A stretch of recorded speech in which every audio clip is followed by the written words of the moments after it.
Over the last few decades, the world has been in a heated debate over the relevance of police in today's society, and this has taken a whole new turn following the unpleasant events happening in the United States right now.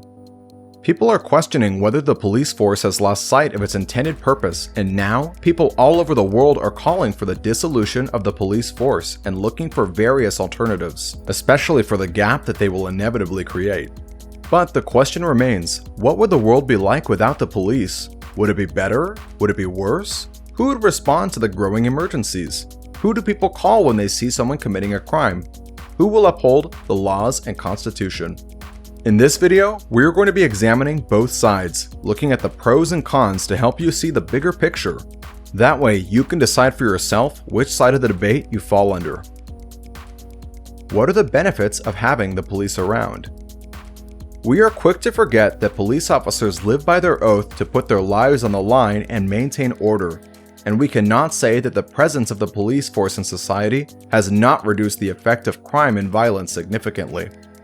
As it is, people break laws and engage in crime knowing fully well that there is a possibility of getting caught and punished. What happens when there is no possibility of all of being caught or being made to face the full wrath of the law? You guessed it, anarchy. Also, we have to keep in mind that there are thousands of police officers who have died on duty to protect the lives of citizens, so tainting the whole police force as an evil that needs to be eradicated is just not fair game. What are the negatives of having the police around? Moving on to the side of citizens, we must agree that there are a lot of rotten apples in the police force, and just like Chris Rock said, the police force is one job that should not have any rotten apples at all. Recently, more people have been arguing that policing is a problematic tool used against the people. The argument is that the police force has been used to increase inequality and promote exploitation systems, and this is actually somewhat true. We've seen the police being used to subdue protesters who are just exercising their rights, and of course, we have seen police brutality as a major player in systematic racism. The people now see the police force as an institution that has to be changed. Its actual role of maintaining social order has become a tool for those in power to go about their business unopposed, causing the oppressed to remain oppressed. There are people who no longer believe that the police force can be used to solve a broad range of problems.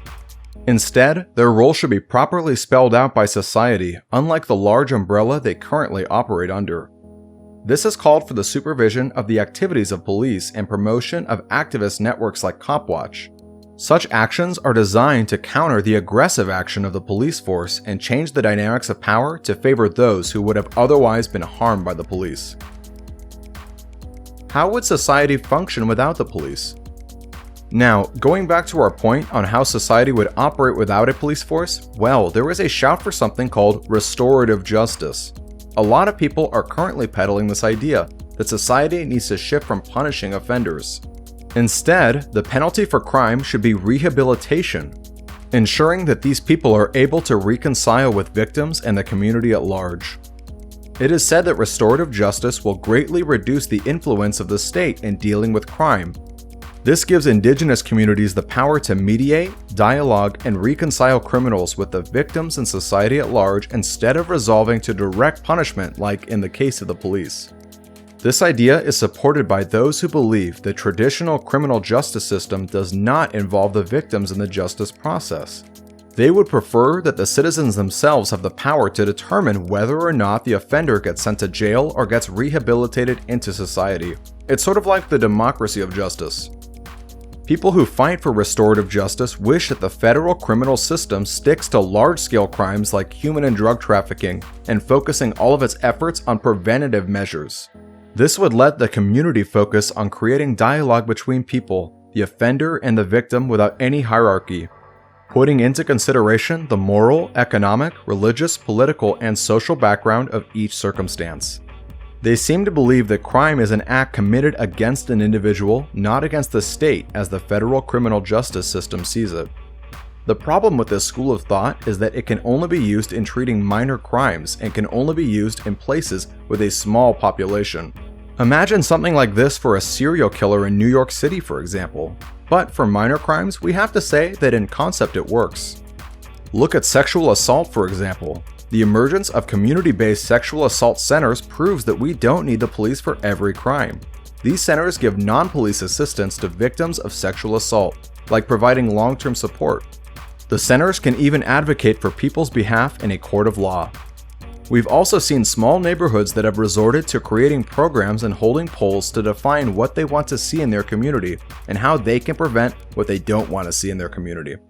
And of course, we can't forget the rising rate of neighborhood watch programs, also known as vigilantes, that encourage members of the community to police and protect themselves.